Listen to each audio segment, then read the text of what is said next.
on the guys within the room of not executing right now? I mean, is it just a matter of that group executing and doing what they need to do against the part of this slump? I think they're being noble. The two of them shouldn't take the blame. That's on everybody. That's on the guy wearing the suit behind the bench, and that's on the 20 others that put the equipment on. It's not just 11 and 8 because they wear letters. That's unacceptable. We're up 3-1. We're maybe not playing our best, but the stupidity that went into that loss is beyond explainable. I could come up here and tell you that, hey, in the past we've been close, maybe we didn't get some luck around the net, but I haven't, until now, been able to come in and say, boy, we played really dumb. And that's what we did. Todd, that's 2 wins in 14 games. How concerned are you about your job security? Well, that's a very fair question. If I was sitting in your seat, you were standing here, I'd ask you that. I'm responsible for this.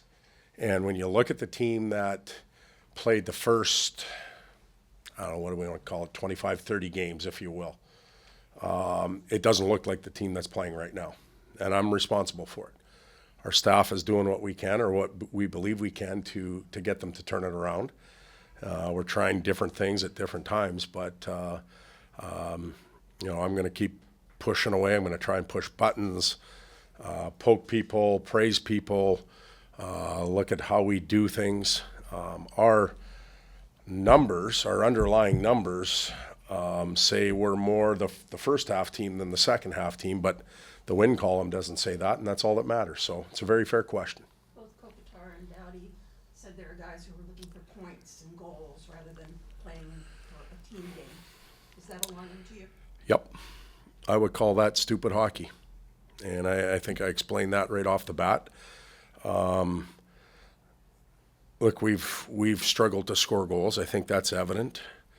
And all of a sudden you get 3 in the first couple minutes, and then everybody thinks they're coming out of their individual scoring slumps, and guess what?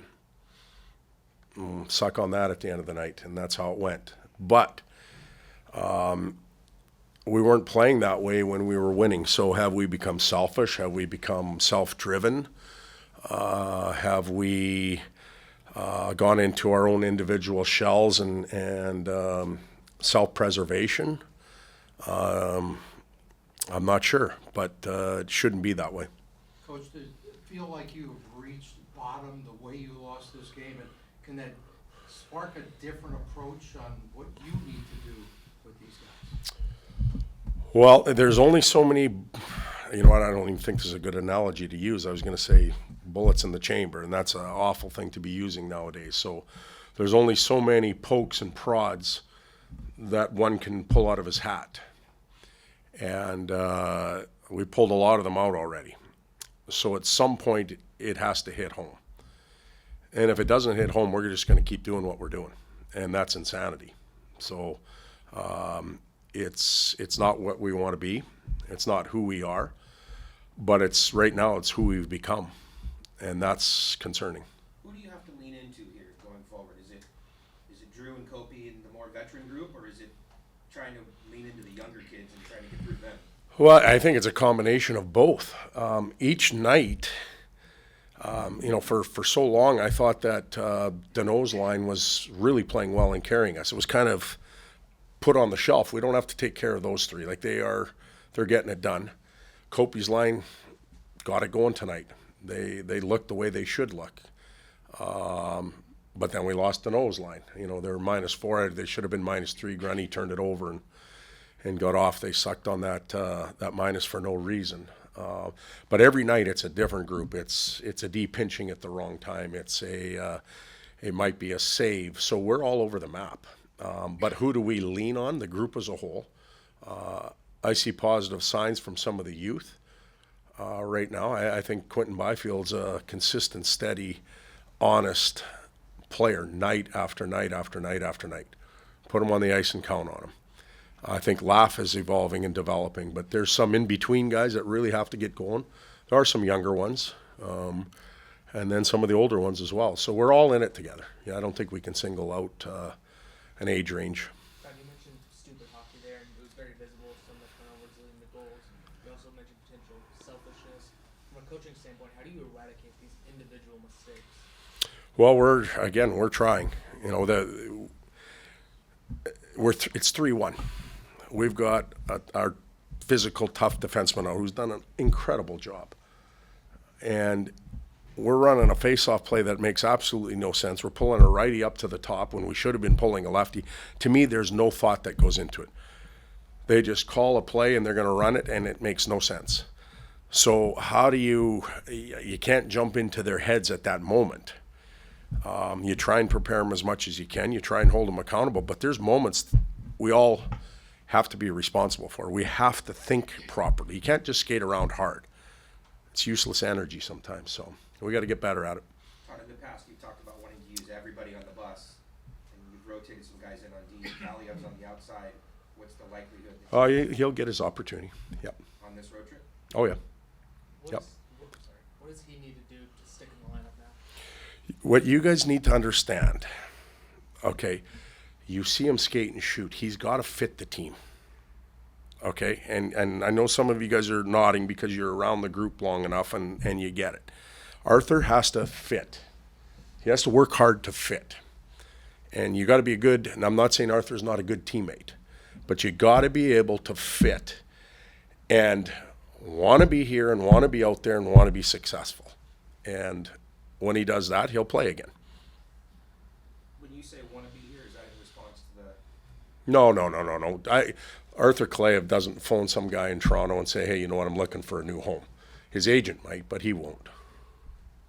So, Coach, the concern inside that they've heard almost everything you can imagine to come up with, right, to turn this thing around. So what's going on inside you? Like, do I need to look up Vince Lombardi old quotes? No. You know what I'm saying, though? It's like, We rely on our experience. Some of us have been through this before. I was in Detroit. We won a Stanley Cup in 2008. We went 1-9-2 in 11 games. If you can believe that. I told a couple players that the other day. But what we had going there is we found a way to pull ourselves out. We still haven't done that here. And I'm not saying if we do, we're a Stanley Cup team. Right now, we're not. We're not even close. But we have to find ways to pull ourselves out. And the analogy that I didn't use, we've got to find some other things to pull out of the hat here to convince players to play a certain way. That's on us. Andre and Drew both said that they feel like the stage, it's in a stage where every game now feels like it's a must win. Do you feel the entire group feels that way now? I would say yes. I think that I get that comment. For me, the disappointing part is why isn't every game a must-win game? You know, like we just went through 16, 17 games. Like we don't get to give ourselves permission just because we had a nice little cushion. Hey, you know what? We can get bad for 2 weeks. It doesn't work that way. The league is too good. But they are correct in saying that we got to dig in. We can't, away more points. You just can't. I know it's hard to focus on positive and individual achievements after a game like that, but Kobe was honored before the game for a laundry list of achievements. I know you said that, how much more to say about the guy, but how important is it for the team for something like that?